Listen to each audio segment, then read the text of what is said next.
বাদুড় দেখলেই আমরা ভাবি অশুভ, ভয় আর রোগ, কিন্তু আদতে এর বেশিরভাগ ধারণাই ভুল।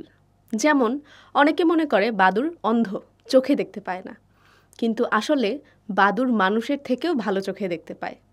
আর ইকোলোকেশন নামক একটা সুপারসনিক পাওয়ারের মাধ্যমে তারা অন্ধকারেও সঠিকভাবে পথ খুঁজে নেয়। আবার অনেকেরই ধারণা বাদুড় নাকি রক্ত খায়, কিন্তু বিজ্ঞানীরা বলছে ১৪০০ থেকে মাত্র ৩টি প্রজাতি রক্ত খেয়ে থাকে। বাকিরা ফল, ফুলের মধু, পোকা, এমনকি মাছও খেয়ে থাকে।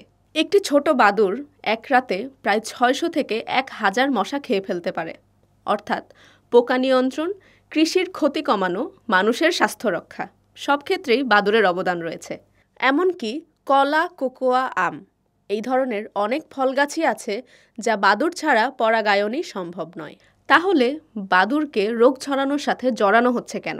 বিজ্ঞানীরা বলছে বাদুড় নয়, বরং মানুষই এর জন্য দায়ী।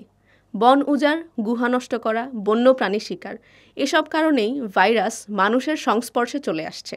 এখন ভয়াবহ বিষয় হচ্ছে বিশ্বের ২৫% বাদুড় বিলুপ্তির ঝুঁকিতে। শুধুমাত্র উইন্ড টারবাইনের কারণেই প্রতি বছর কানাডায় ৫০,০০০, জার্মানিতে ২ লাখ ও যুক্তরাষ্ট্রে ৫ লাখেরও বেশি বাদুড় মারা যাচ্ছে।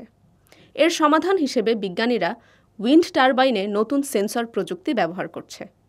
আসলে বাদুড়কে আমরা যতটা ভয় পাই, তারা ততটাই আমাদের রক্ষা করে। প্রকৃতির ভারসাম্যকে ধরে রাখতে বাদুড় এক অদৃশ্য হিরো। বাদুড় বাঁচলেই বাঁচবে আমাদের পরিবেশ।